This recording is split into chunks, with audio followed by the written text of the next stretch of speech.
Hey, Michelle McPherson here, and this is a follow-up to my last video. In my last video, we talked about the Google Penguin update and how it's kind of screwed over a lot of people. Some other people have saw some rise in rankings, and that when you are playing with SEO, it means that you're playing by Google's rules, right?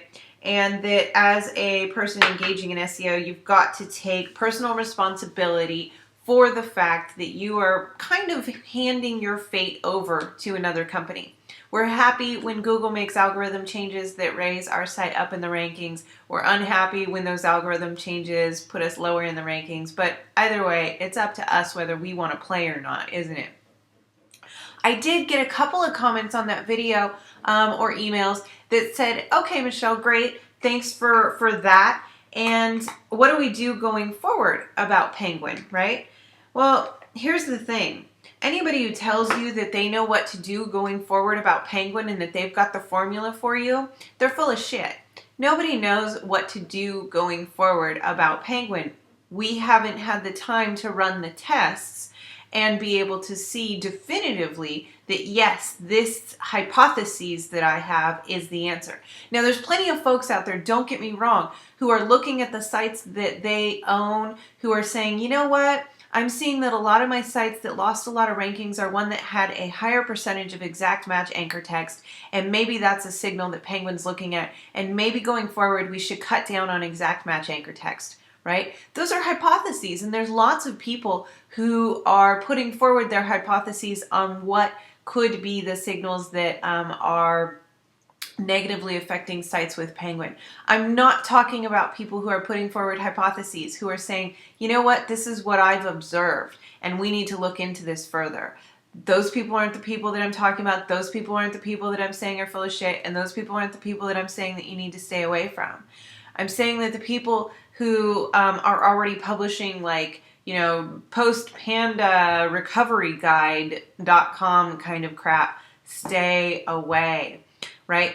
I could have began running experiments the day that Panda hit and would be potentially starting to see some preliminary results by now, 2 weeks later, I guess it is. Are those results indicative of what is permanently going to work with Penguin? No, obviously they're results of what is going to work with Penguin 2 weeks in.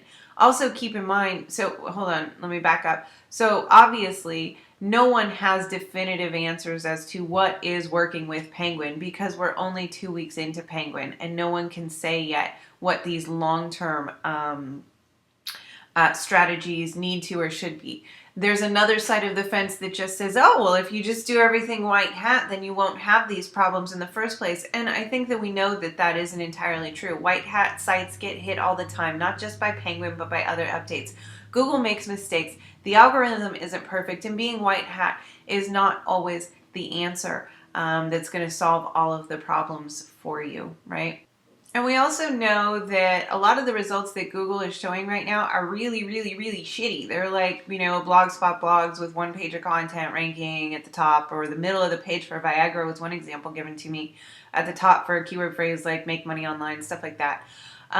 So we know that Google is going to have to make further changes to this Penguin algorithm. They're going to have to roll out tweaks in it because it's not right. It isn't what they want in their algorithm. They're getting publicly called out on it, which is great. And so they're going to have to keep making adjustments to it. It's also the kind of results that right now can be so poor that the individual searchers, the users of Google, not you and me, not internet marketers, but just regular Joes, are going to look and be like, WTF, these results blow. My husband actually told me the other day, though, that he didn't even know that if you go to Yahoo, you'll get different results. He just kind of thought that search engines all show the same thing, which is interesting as far as public perception goes, but really isn't relevant to this discussion. Point being, Google's going to have to make changes to their algorithm because right now their results are really awful for many keyword phrases. And so, again, to say that, oh, this is what you do for Penguin going forward, you can't do that.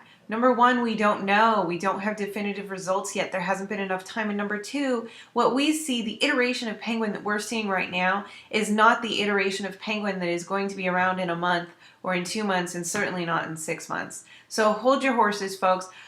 My suggestion and what I'm doing with my sites is to just hang tight, right?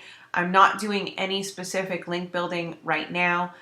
Continuing to produce good content, continuing to be socially engaged, socially sharing, that kind of stuff, super important. If there is an opportunity for like a white hat link, like I have a genuine reason to receive a link from another site, then yeah, that's okay. But am I doing any specific link building campaigns? No. I'm holding off on that. And I think that you should too, until we have some more definitive results in. So I don't have, a handy little package of an answer for you. Here's what you do for Penguin going forward. And I hope that now that we're at the end of this video, you understand why. All right, have a good one. Oh, and watch out for those people who are full of shit and telling you that they know what to do, because it's nonsense. It's bad.